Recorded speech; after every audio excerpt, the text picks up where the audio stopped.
Yo, it's Brian here. Today, talking about the San Francisco 49ers. As always, talking about our general manager, John Lynch, and what he needs to do in both free agency / the draft in 2020 and beyond as well. For the most part, as tenure as GM, he's done a really good job constructing this team. 2017 was a little bit hit and miss. George Kittle, that was a big hit. But looking at 2018, 2019, he did a really good job in drafting, getting players in free agency.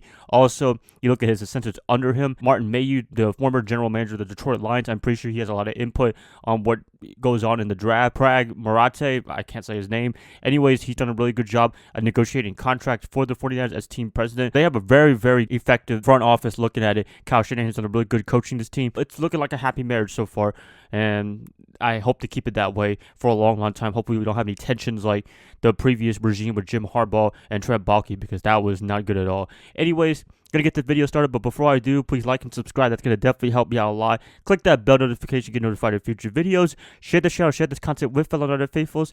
Let's get this started. 49ers, John Lynch, what he needs to do in both free agency and the draft for 2020 and beyond. Number 3, not overspending in free agency. He's done a mostly good job in free agency, especially in recent times. You look at 2019 last year, D4, Quan Alexander. I think they were a big reason why we made it to the Super Bowl in the first place. But looking at his whole tenure as 49ers general manager since 2017, he's had a little bit of misses, mostly early on. Malcolm Smith, Pierre Garçon, they come to my mind right now. They were big misses for us in San Francisco. Just not trying to overspend in free agency, and it's a little bit difficult now because they don't have a lot of cap money as much. But when you have Quan Alexander and Weston Richburg making pay cuts or restructuring their contracts, that helps out a lot. So hopefully they don't rely too much on free agency. I know you need some veteran leadership, but at the same time, I prefer to build on the draft and develop players as much as possible. Also, rookie deals, they're really cheap. Depends on the new CBA agreement, but for right now, rookie deals, they are a good way to build your team really quickly and be on a win now mode for the next 3 or 4 years.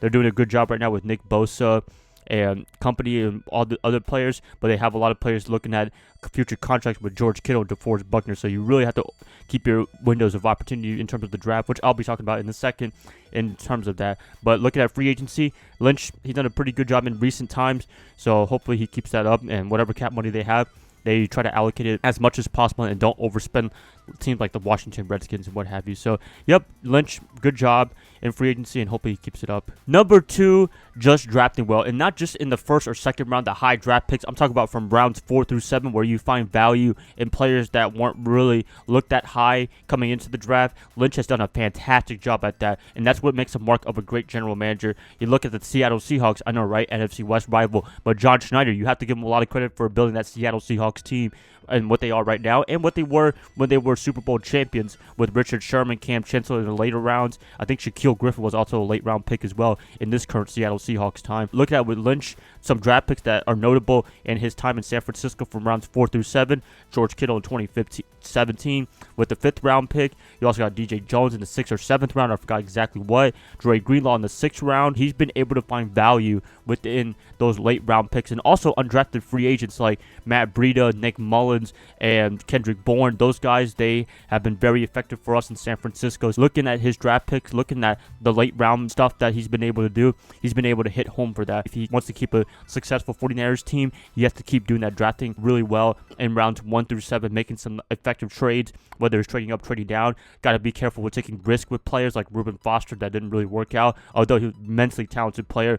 Love to have him on this team, but unfortunately did not work out just because of the off-the-field issues that he had with us in San Francisco. So far in the draft, done a really good job for the most part. As I said, 2017 was a little bit of a struggle just because it was his first year as general manager, but 2018, 2019, he's constructed this team where they are Super Bowl contenders now. Lynch, got to give him a lot of credit for that. Number 1, the most important thing John Lynch has to do as general manager for the free agency in the draft in 2020 and beyond is not get too attached with players. What I mean by this is that if somebody is declining a little bit, you better cut him real quickly or trade him some way, shape, or form. An example of this is definitely Bill Walsh from San Francisco in the 80s, Bill Belichick right now in salary cap and free agency era. They've been able to cut players. They've been able to get rid of players before it's too late, and John Lynch needs to do that definitely. You cannot get attached with players. You cannot be like Jerry Jones and get attached to like your quarterback, your wide receivers, and what have you. But looking at Lynch, I think if you want to be a very effective general manager, you have to think 10 years ahead. Keep looking at your roster, keep shuffling your roster as much as possible, because every player, they can't play forever. I wish they could, but unfortunately that's not the case. So Lynch, if there's any sign of decline of any of the players, you have to cut him or you have to trade him. I know I want to keep everybody as much as possible, but as I said just now, not everybody can play forever. So, yep, that's pretty much it. I mean, for Lynch, he's done a great job for us in San Francisco.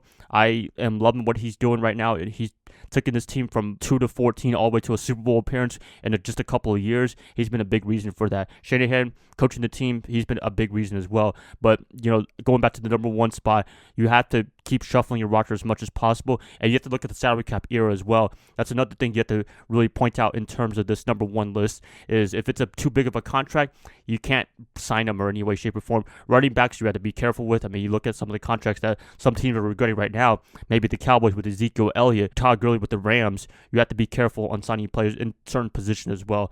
So there you have it right there, you guys. Just wanted to talk about this. Free agency and the draft is coming up, and we believe in John Lynch and what he does for us in San Francisco. Whatever he does, I have to completely support him because he makes all the decision for the team. I don't. I'm just a couch GM, apparently. Please let me know what you guys got for John Lynch and their whole offseason programs. I'd like to hear what you guys say in the comments below. If you guys like this, please like and subscribe. That's going to definitely help me out a lot. I'll be catching you guys up probably on a Monday, so I'll see y'all then. Bye, guys. Love y'all. Y'all have a great rest of your weekend. Go Niners all day. Hot boys.